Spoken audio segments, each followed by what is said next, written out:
So hey anime fans, the series name is What If Naruto Was Ultimate Vampire in Vampireverse. So let's start the series. Naruto grumbled as he kicked a stone across the street as he made his way home from the academy as the sun began to dip below the Hokage monument, casting a firelit sky over the village, the Will of Fire, as many of the citizens of the village would call it. Stupid Irika-sensei for giving me detention, the blonde continued to grumble to himself.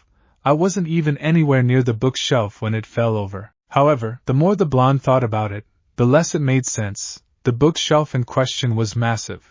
While he would like to think he was strong, even he knew there was no way he could have moved that heavy piece of furniture by himself, let alone completely tip it over. Still, the scared Chunin had singled him out in front of the entire class, despite the young blonde being on the complete opposite side of the room. So, while the rest of the class got to go home once the bell rung, he had been stuck cleaning up the massive pile of books that had spilled out onto the floor. Of course this had taken him hours to complete, and Irika hadn't lifted a finger to help him in the slightest, even when Naruto had pleaded with his sensei to help him, citing that he really needed to get home before sundown. Of course Irika had scoffed at the boy's words, accusing Naruto of trying to guilt him into letting him go unpunished due to it being his birthday, much to the blonde's dismay, as he had been forced to stay until every last book had been picked up and placed back in the proper order, which only added to the blonde's frustration, since he didn't even know which order the books went in, and he was fairly certain Irika didn't either,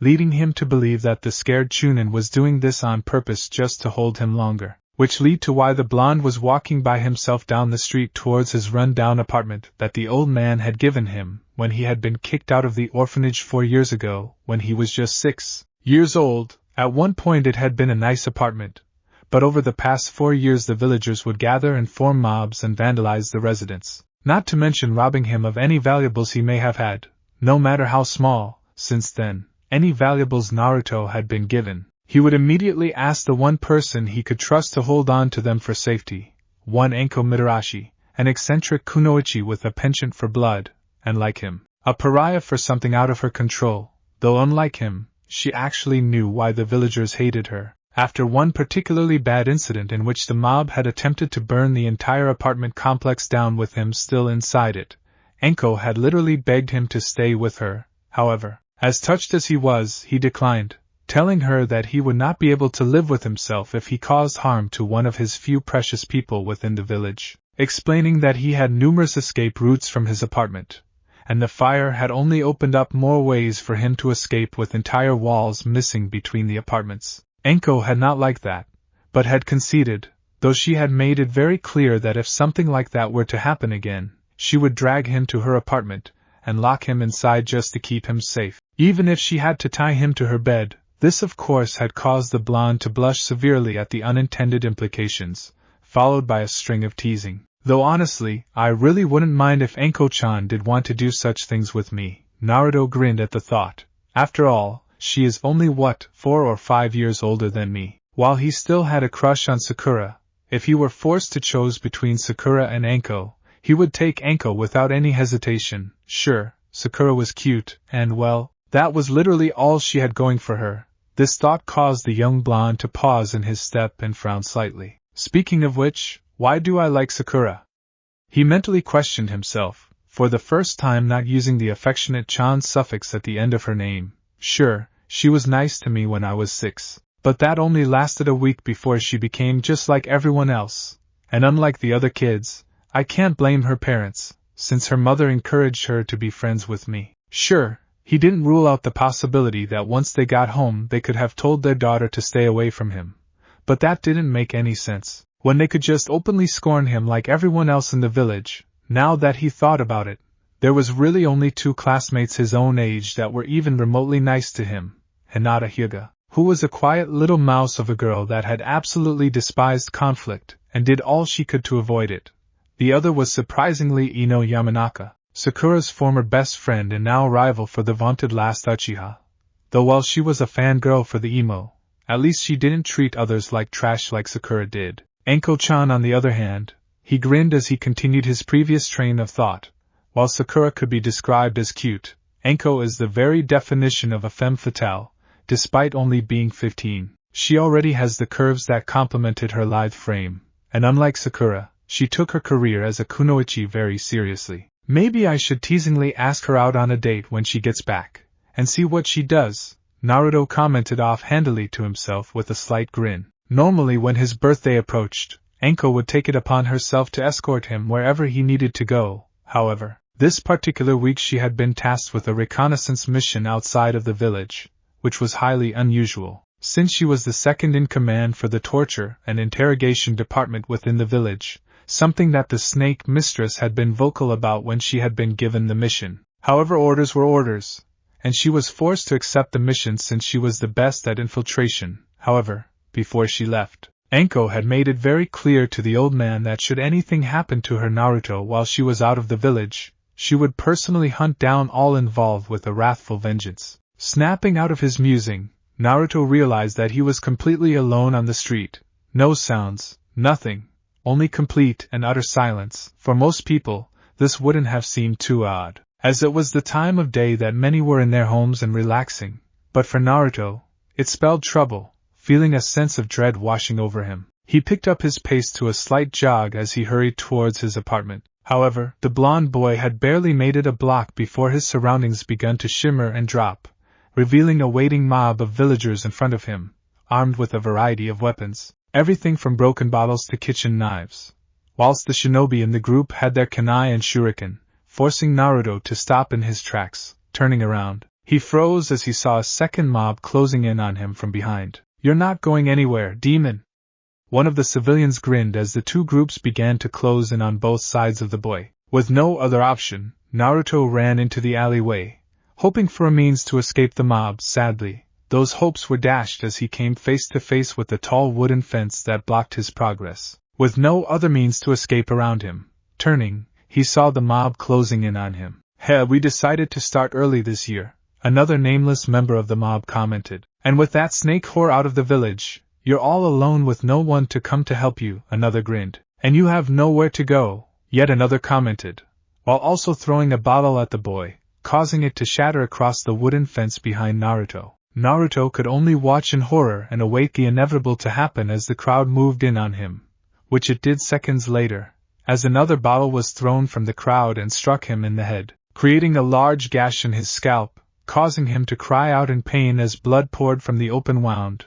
His cries of pain seemed to be the signal for the rest to start, as blows came raining down on him, hitting him in the stomach and head, causing him to spit up blood. Then came the weapons, as the civilians would cut into his body with their kitchen knives, some of which were dull and rusted to try and increase the chance of a severe infection for later on if they had failed to kill him this night, while the shinobi of the crowd employed their own weapons and jutsus. At some point during the inclusion of weapons, Naruto had found both of his hands pinned into the fence above him, with a kunai jammed through both of them, holding him off his feet. Now unable to cover himself, the mob began to assault his body more freely, creating large gashes down his arms, legs, and across his chest, causing more and more blood to spill out onto the ground below him. As this happened, Naruto began to slip in and out of consciousness, his body now numb to the pain as his entire nervous system was sent into shock from the onslaught of injuries. "Oh no you don't," one of the shinobi said, as he noticed the boy falling unconscious. "You're going to stay away through all of this. We owe you for stealing away our families and friends, you demon brat." Before Naruto could register what was being said to him, he screamed out in renewed pain as the Chunin in front of him used a fairly weak lightning jutsu to electrocute him, bringing him back into the world of consciousness. "There we go," the man chuckled while mockingly slapping Naruto's cheek, whom could only glare at the crowd through half-lidded eyes. "You look cold. How about we warm you up, demon?" Another one of the shinobi commented with a laugh as he went through a series of hand signals before taking a deep breath and sending a series of fireballs at the fence, igniting what was left of the boy's shredded and bloody pants on fire. Feebly, Naruto attempted to kick the flames out as he could feel the flames starting to lick at his exposed flesh. This, of course, only prompted more laughter from the mob at the young blonde's pain. This went on for a handful of seconds before a trio of civilians stepped forward and undid the front of their pants and began to urinate on the poor child, putting out the flames that were beginning to sputter out, unable to ignite Naruto's pants, since they were so weighed down by his blood. Now to end this, an ANBU with gravity-defying silver hair stepped forward, with his hideate covering his left eye, while a black mask covered the lower half of his face. Going through a series of hand seals, he charged lightning into his right hand before charging forth and impaling Naruto in the chest, near where his heart would be. "This is for my sensei, you bastard." Barely consciousness, Naruto could only watch helplessly as his blood poured out onto the ground as the shinobi of the group began to disperse, leaving only civilians behind to continue to admire their handiwork. However, one of the Chunin stopped for a moment and looked back one final time, a look of satisfaction in his eyes before he followed after the silver-haired man that had delivered the final blow. Unknown to the mob, however, their actions had a witness, and she had seen enough. Dropping down from the rooftop she was perched on, she sauntered towards the group, a devious smirk on her lips, her calf-length rosy pink hair flowing in the wind created by her wake that had been tied up partially into two pigtails by a pair of black hairpieces that resembled bat wings. Two separate hairpieces adorned the front of her hair, giving her the appearance of having two small horns at either temple. Aside from her adornments in her hair, she is dressed in a short black, frilly-style dress with a layer of white ruffles over black ruffles of her skirt. Her top has a raindrop shape opening between her breasts, with the straps of the top crossed before reaching around her neck, leaving her back open to the warm night air with an X-shaped crossing stitches tightening it at her waist, along with a strip of pink that goes down both sides at the front of her top and ends at bows just above the ruffles on her skirt. 5 golden buttons are distributed evenly going down either side between the pink strips. Along with her attire, she wears a white collar of lace parted in the center of her neck that reaches over her collarbones, bound by a pink ribbon with a large bow on the right side of her neck. A golden oval decoration in the center of the ribbon. To accompany her top, she wears detached loose black sleeves that are puffed up under her shoulders that run past her hands, becoming wider at the end, completely covering her hands. Black ribbons tied into a bow at the top of the outermost sleeves. Under these sleeves, the pink-haired woman wears a pair of black fingerless gloves that are tight-fitting. Finishing her attire are a simple pair of tall black boots that are folded just below her knees. Her sharp crimson eyes focusing on the blonde that had been crucified to the fence, as she drew closer to the civilians that were still gathered in front of the poor boy, all of which were talking and laughing amongst each other as if torturing a child was a common occurrence for them before they noticed the exotic pink-haired beauty stalking towards them, each gaining a lecherous grin on their faces, and some began to proposition the girl for a night of pleasure with the heroes of the village for disposing of the demon brat that killed their beloved yandere. Pathetic, the pink-haired girl scoffed at the men, a bunch of arrogant insects thinking that they are brave for beating a mere child. "This is no child, bitch." One of the civilians snarled, "This is the demon that killed our beloved yandere." "Demons come in many forms, but never in the form of an innocent child," she responded cryptically. Before any of the villagers could retort, the pink-haired girl shot forward with blinding speed, hitting her unlucky target so fast that he was literally cut in half from the impact of the blow. Not giving the rest time to react to what was transpiring, the young girl proceeded to quickly and effortlessly slaughter those present, leaving those from the mob as nothing but paste on the ground. Smirking at her work, she licked the blood off her fingers before turning to the crucified boy. Approaching him, she could see he was still alive, but just barely. Knowing he only had minutes to live, she cupped his face and moved it so that he was looking into her eyes. "Beautiful," he whispered weakly. "I've been watching you for some time, Naruto-kun." She smiled tenderly. "But we don't have much time. I have the means to save you, but it will come at a price. Do you understand, Naruto-kun?" Weakly Naruto nodded, indicating that he understood. While he didn't know what price he would have to pay he surely wasn't ready to die just yet. He still had to ask Anko out on a date. "Very good. Normally I would have to drain you until you were on the Shinigami's doorstep. But it looks like these fools have already done that," she commented, though still proceeded to wipe some of his blood from his neck and lick it off her finger, causing her eyes to widen slightly before she shook it off. Grinning knowingly, she bit the inside of her cheek, causing her mouth to become filled with her own blood before she leaned forward and pressed her lips against Naruto's, gently forcing his mouth open to allow her blood to flow into his mouth and down his throat. Meanwhile, she reached up and easily removed the kunai that held his hands up, tossing it away as she supported his limp form. Breaking the kiss, she picked him up in a bridal position. That was my first kiss," he responded weakly before darkness fully claimed him, earning a smile from the pink-haired vampire as she disappeared into the night. just as the ANBU on patrol arrived, only to find that a massacre had taken place. Shit, Anko is going to be pissed, one of the ANBU with purple hair thought behind her cat mask, all the while cursing the fact that her team had been held up due to a dispute that had erupted in the market square that had taken their attention off their charge. The next morning, slowly, Naruto stirred awake as the sunlight filtered through the curtains of the room he was in. Turning over in the bed to hide his face from the invading sunlight, he was met face to face with a red-haired woman whom was also asleep in the same bed as him. However, what completely woke him up was the fact that she was completely naked. What the Naruto didn't get to finish his shock as he fell out of the bed and landed with a thud onto the hardwood floor. It was then that he realized that not only was he in bed with a naked, yet attractive woman, but that he was not in his apartment. Hell, this room alone was bigger than his entire apartment. "Ah, you're awake," came a feminine voice from the door, prompting the young blonde to look towards the door from where the voice had come from. In doing so, he was greeted with the sight of the pink-haired girl from the previous night. Realizing this, he quickly looked down and examined his own body only to realize another embarrassing fact. Like the woman in the bed, he was also in a state of undress. Seeing this, he quickly covered himself with the blankets that had come with him in an attempt to save his modesty. "I am glad to see your turning went perfectly," she commented as she fully entered the room and walked over to the window, opening the curtains to allow the sunlight to completely flood the room, causing the woman still on the bed to groan in protest. "What do you mean, my turning?" Naruto asked, clearly confused. "Last night you were attacked, remember?" The pink-haired girl inquired, earning a nod from the blonde. "In order to save your life, or to be exact, to give you a chance at life, I changed you into a vampire. Like myself, though it did have some unforeseen consequences." "Wait, a vampire?" The blonde tilted his head as he sat up into a sitting position on the floor. "You mean, drink blood, turning into bats, and get staked in the heart vampire?" This caused the pink-haired girl to giggle at the boy's antics. To put it simply, she found his confusion to be cute. "Well, the drink blood part, yes, but where are my manners?" the pink-haired vampire commented before she took an exaggerated bow before him. "My name is Krul Teeps, last survivor of the House of Teeps."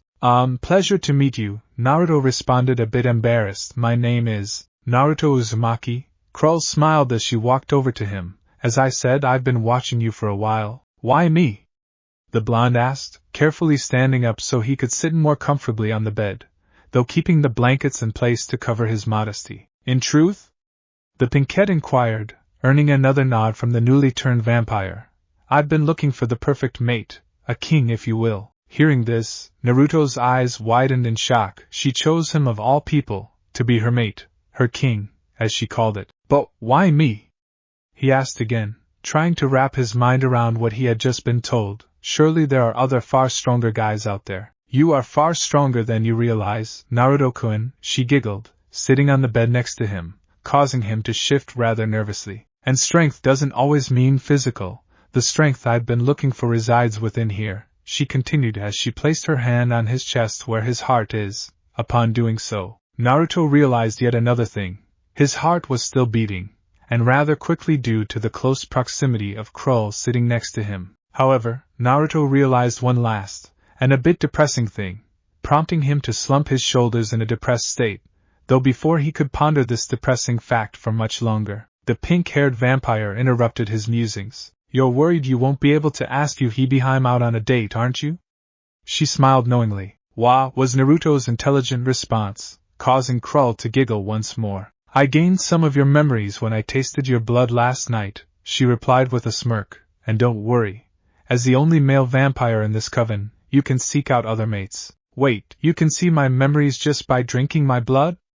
Naruto inquired, now becoming a bit more interested in this vampire stuff. "Not just that," the pinkette pointed out. "If you drink the blood of a shinobi, you can gain some of their knowledge of jutsus and such. However, unless you practice with them, you will not be able to perform the jutsus at the same level. You will still need to learn their discipline." Naruto could only gape like a fish for a handful of seconds as he let that register in his brain. He could learn countless jutsu just by feeding off of a shinobi, though he would still need to train in it to perfect any jutsu he were to gain from said feeding. "I suppose this is where you tell me that I shouldn't go drinking blood from random shinobi just to learn new jutsus." "Got it in one," Krul giggled. Yeah, I guess it would be bad if I went off like some rabid animal, he nervously chuckled, rubbing the back of his head. So what happens now? I mean, I know nothing about being a vampire except what is shown in the movies and books. Well, you know blood will be a big part of your new life, Krul stated, earning a nod from the blonde. As for the movies and books, forget it. If we literally had all of those weaknesses, we wouldn't be very good predators, now would we? So from you opening the window, I already gathered that sunlight doesn't do jack against a vampire, unless you have seals on the window or something, Naruto observed. Correct, no need to worry about losing your tan. What about silver? Holy ground? Or stakes through the heart? Nope, and while painful, nope. Ramen? Naruto inquired, almost pitifully. This of course earned another cute giggle from the pink-haired vampire. Don't worry, you can still enjoy your ramen, she smiled, though just so you know, while it will fill you up, it will not give you the nutrients you need. However, don't sweet the blood drinking just yet. For the first few days, you will be drinking from me. Drinking from you? He stammered, his face burning red with a blush. Yes, Krul replied, this is how I pass on my knowledge and teachings to you.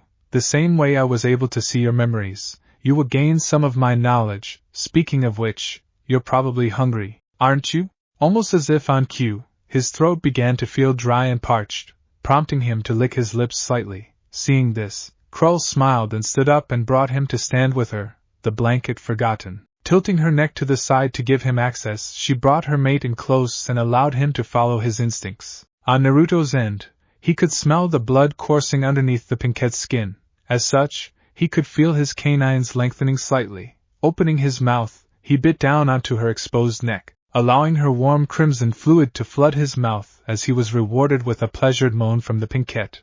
This went on for a handful of minutes before Naruto removed his mouth from her neck, drawing in deep breaths of air as he hadn't realized he had been holding his breath the entire time he had fed from her. Very good, Naruto-kun, Krul praised as she peered into his cerulean blue's eyes. Leaning in, she captured his lips, tasting her own blood upon them, though unlike the previous night, this was a more sensual kiss filled with emotion and love. Before she broke the kiss with a smile. You said there was a complication with my turning, Naruto remembered, though completely forgetting about his state of undress. What did you mean by that? That would be me, a voice sounded from the bed behind them, prompting Naruto to turn around and peer into a pair of crimson eyes, with slit pupils. However, when he turned around, the red-haired beauty that laid across the bed blushed and quickly turned her face away. At first Naruto was confused until a slight draft of air alerted him to his nether regions. Blushing in embarrassment, he quickly covered up. So sorry, he stammered. Who are you?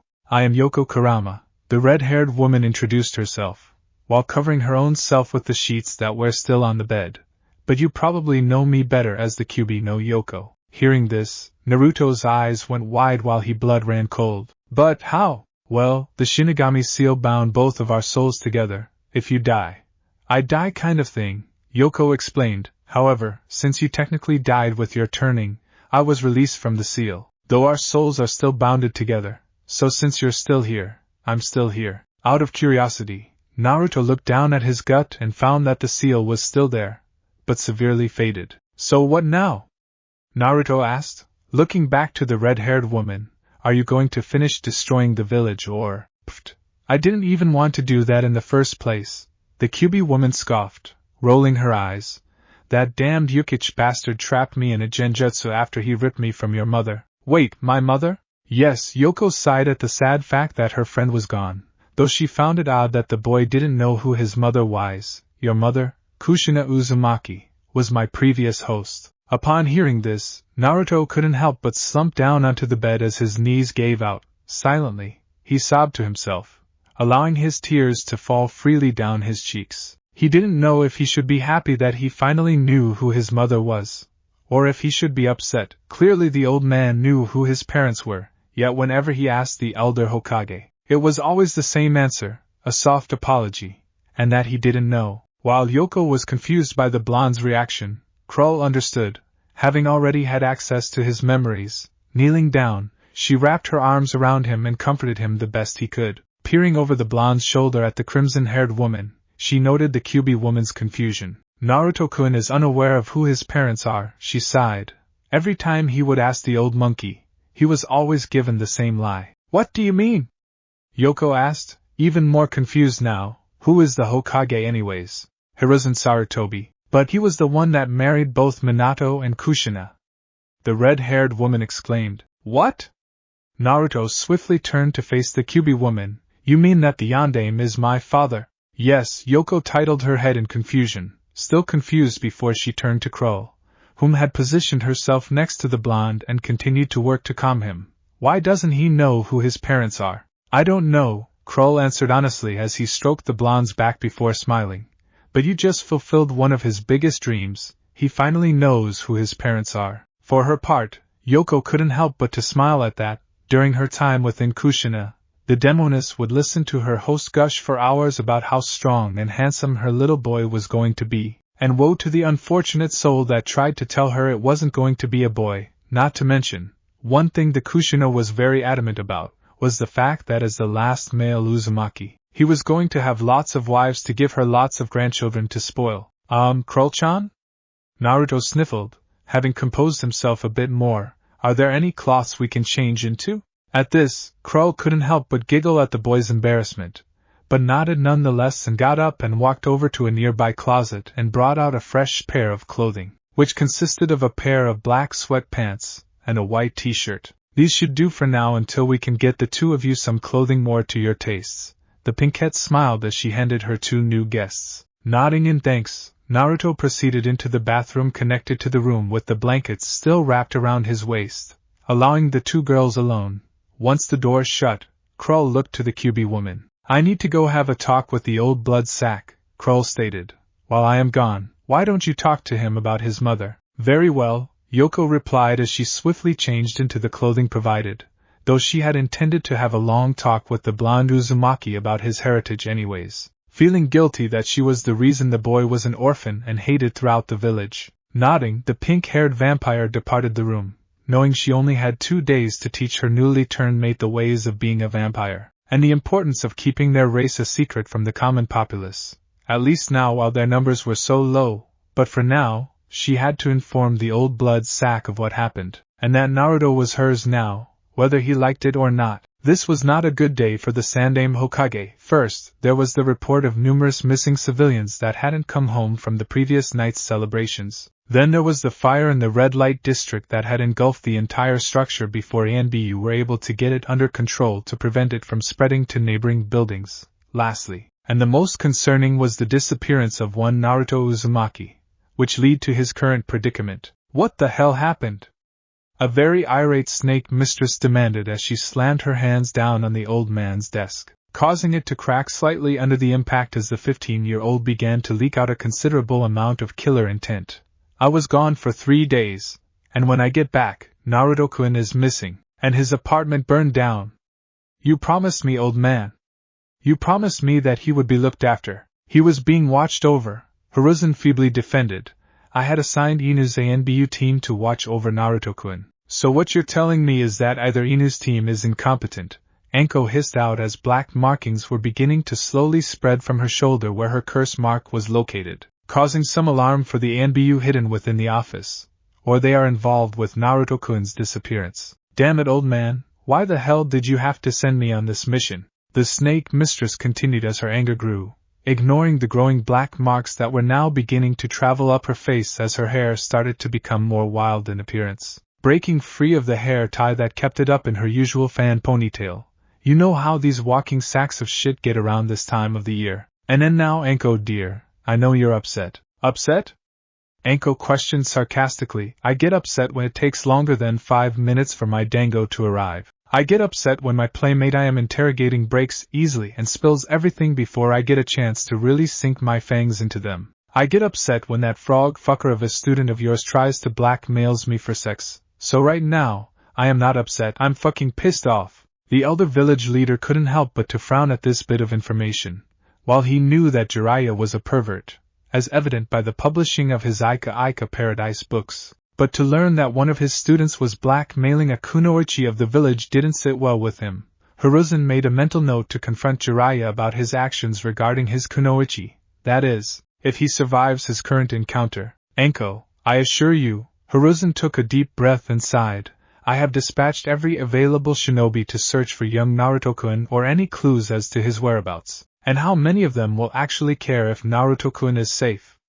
Anko challenged with narrowed eyes as her markings ceased spreading, at least for the moment, giving her an extremely intimidating appearance. For his part, Hiruzen couldn't help but flinch at her statement. He knew there were very few that actually cared for the boy, namely the snake mistress before him and her fellow ice queens of Konoha. He had hoped that his own shinobi would be professional enough to carry out their duties regardless of personal feelings, though he knew it was a false hope, as much as he didn't want to admit it. What about your peeping ball?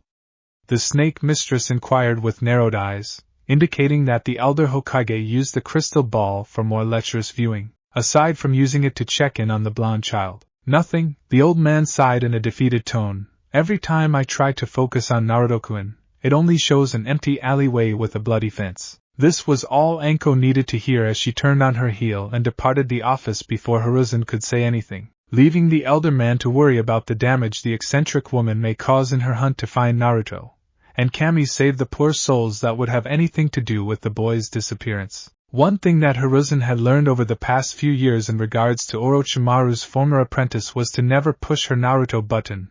The young teen was fiercely protective over the blonde Jinchuriki, since the two of them met in a chance encounter 2 years ago, when the villagers had chanced the boy into the forest of death. Since then, the two pariahs were virtually inseparable, with Anko spending almost every moment she had free with the young blonde.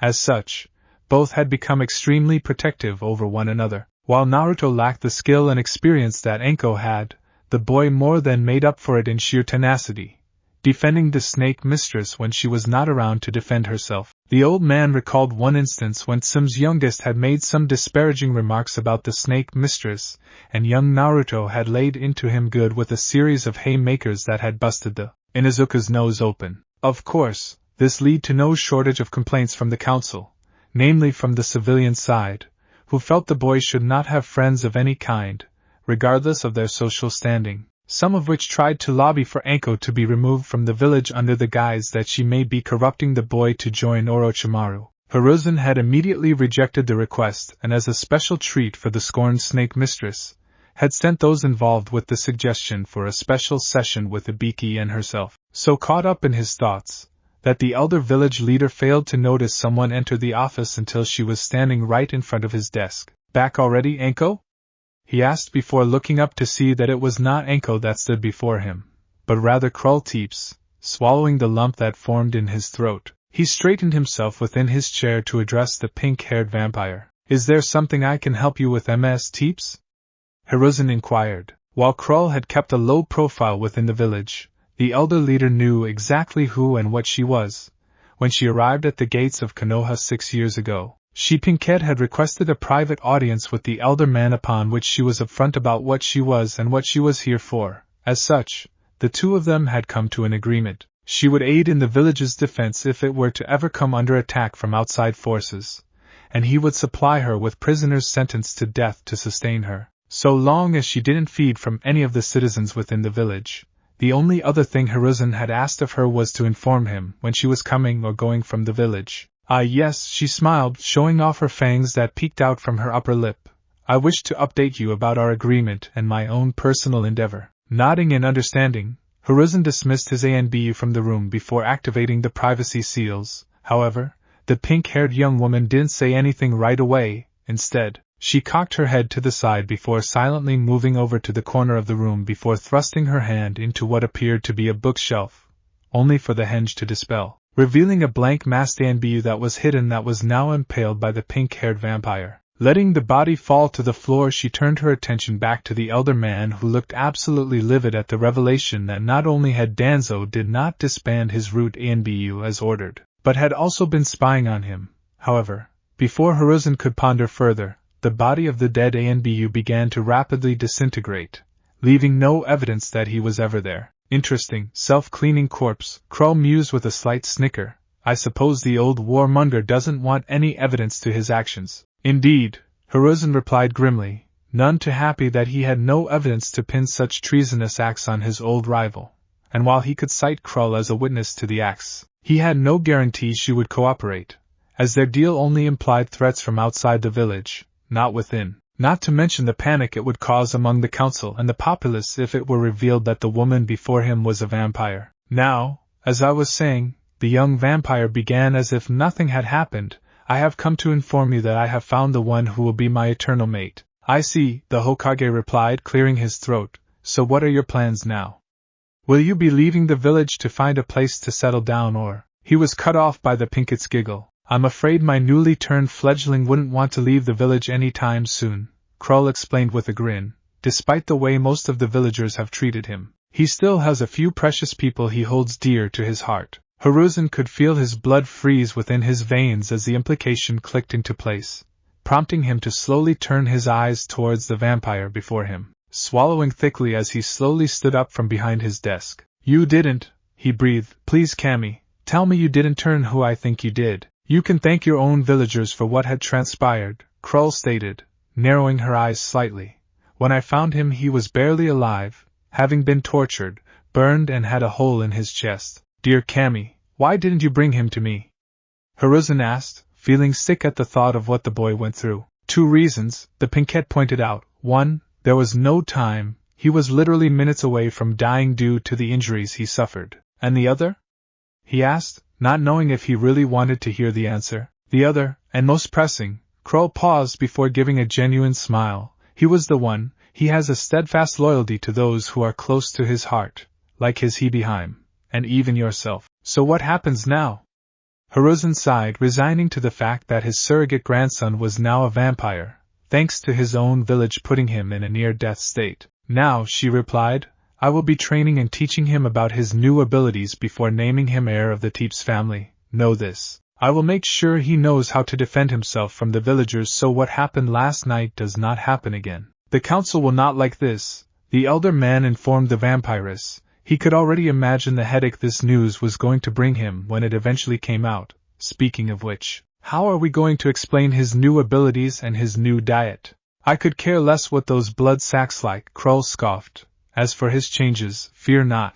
As I explained to Naruto-kun before I arrived here, he can still eat normal food, though it will not give him the same nutrients as blood will. And as you know, the fresher the better. As for his new abilities, simple. Explain it off as a Teeps clan blood ritual that gives him my bloodline. You are aware that with that cover, many will demand you give it to the Uchiha boy, Hiruzen warned.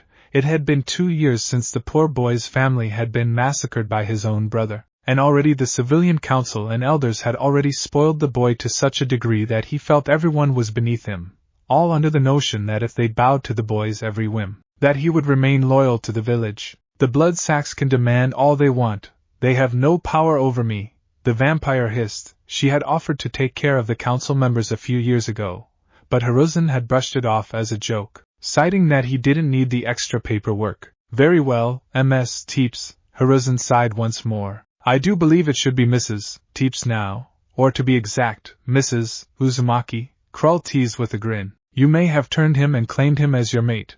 The elder man chuckled in a joking manner.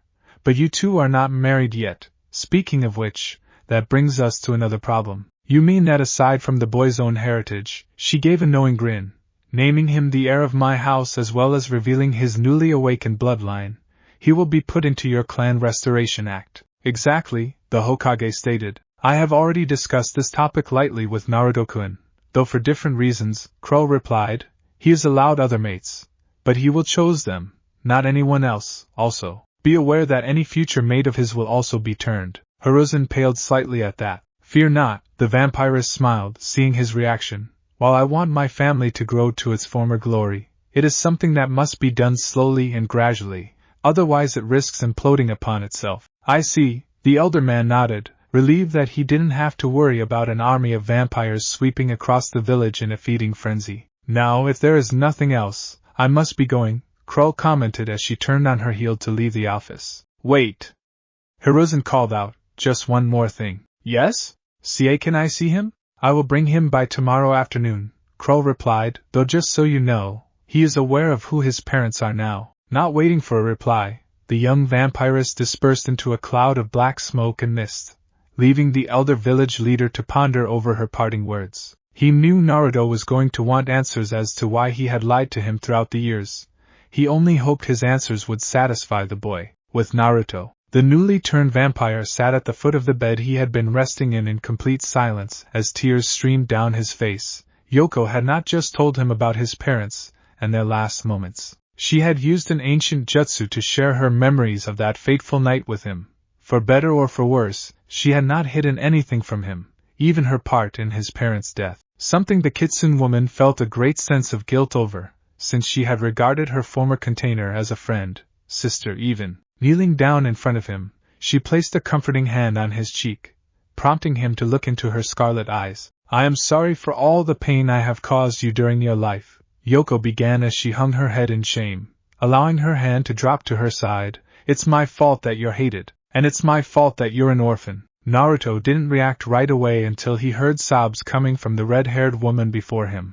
Looking down at her, he could see her shoulders slumped, shaking each time she sobbed. Seeing this, his heart clenched. He always hated seeing women cry. Sliding off the foot of the bed, he knelt down next to her. Reaching over, he brought her into a comforting hug. "Sure, it's okay, Yoko-chan," he whispered into her ear. "It wasn't your fault." Sure, one could argue that he should hate the crying woman in front of him for causing the death of his parents, and for being the reason the villagers hated him as they did, but when he viewed her memories, he could feel everything she felt at the time, including the crushing guilt she felt as she gazed upon his mother one last time before being sealed within him. "But, no, it was that Uchiha bastard's fault, not yours," Naruto stated firmly, before his eyes flashed the same scarlet color as Krul's for a split second, signifying his newly found vampire heritage. "And I promise you, we will kill him for the pain he has caused both of us." Yoko said nothing as she sniffled before raising her head to gaze into his eyes that had now returned to their beautiful cerulean blue color. "Regardless," the Kitsune woman stated, "to make up for the pain I have caused you,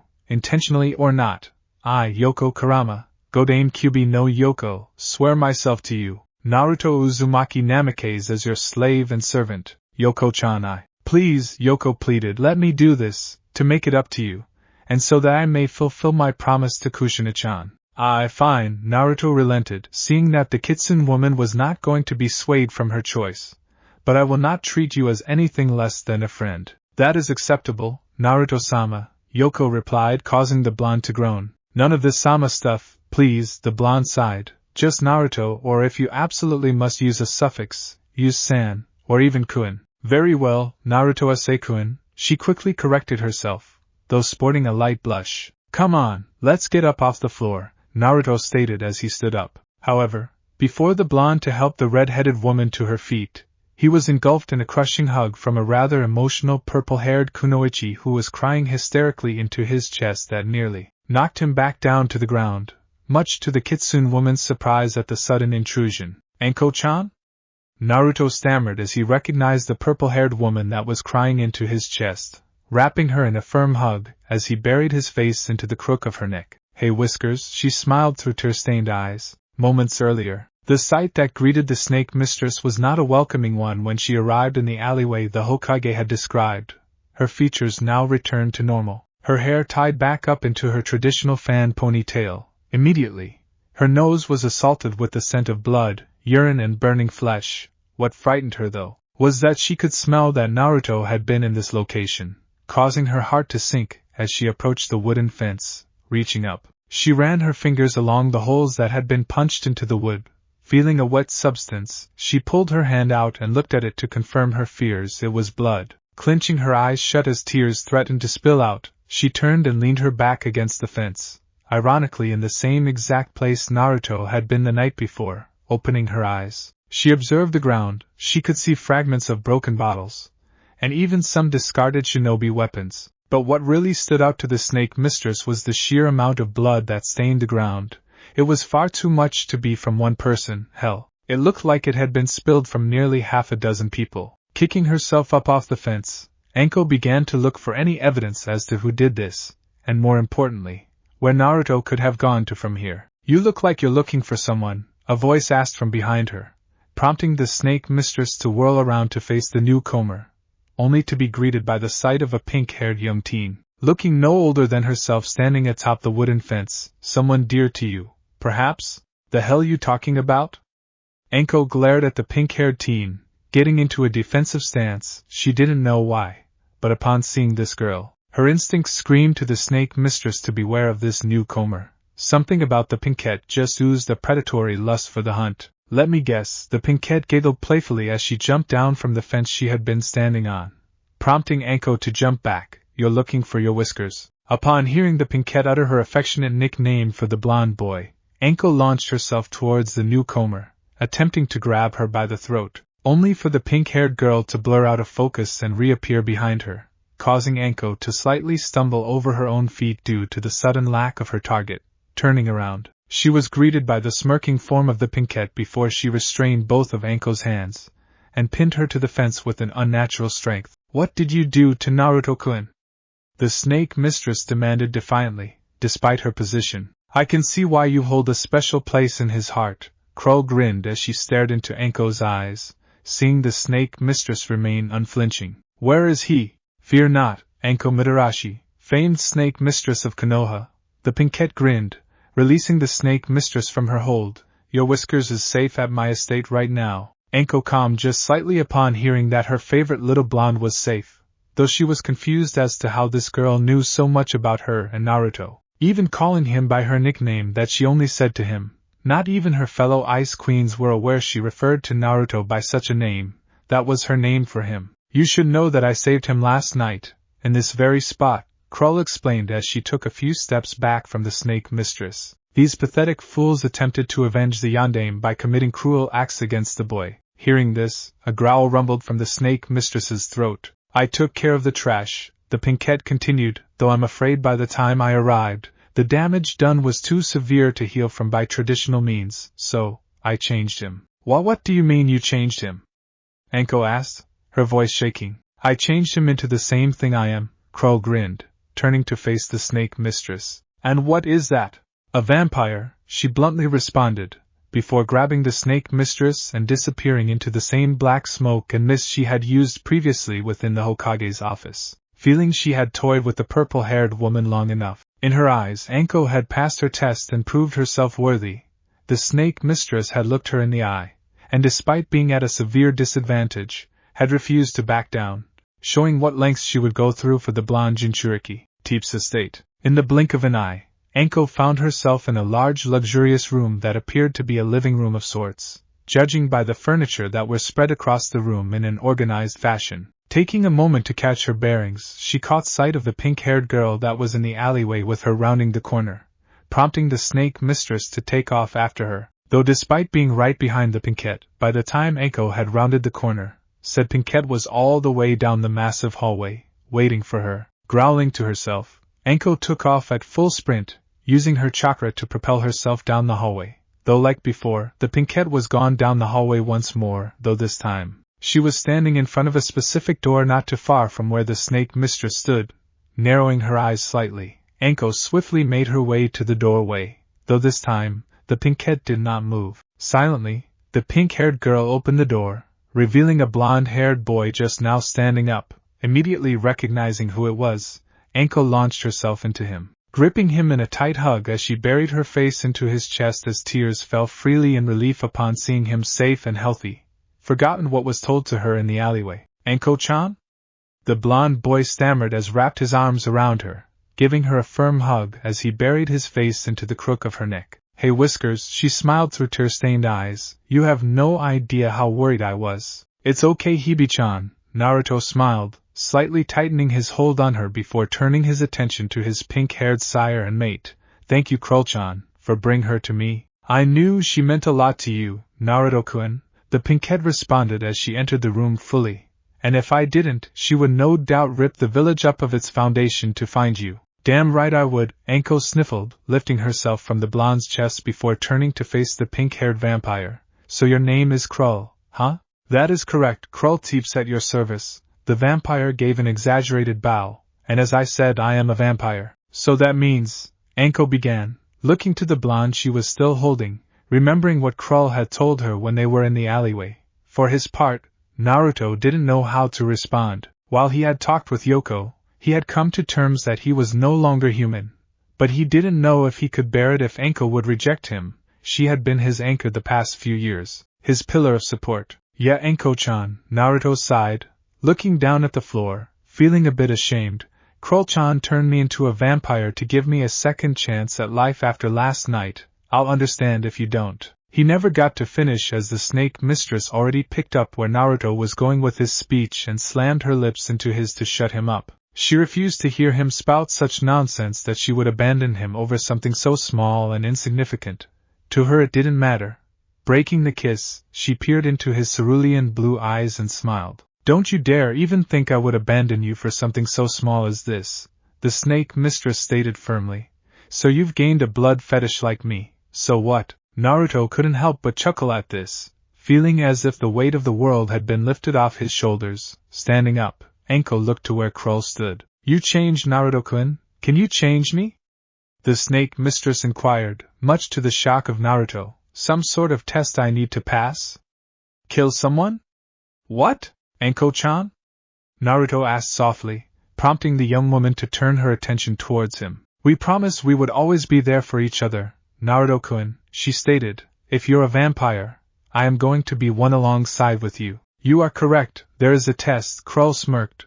But you already passed that in the alleyway we met in. However, no, I will not change you. What?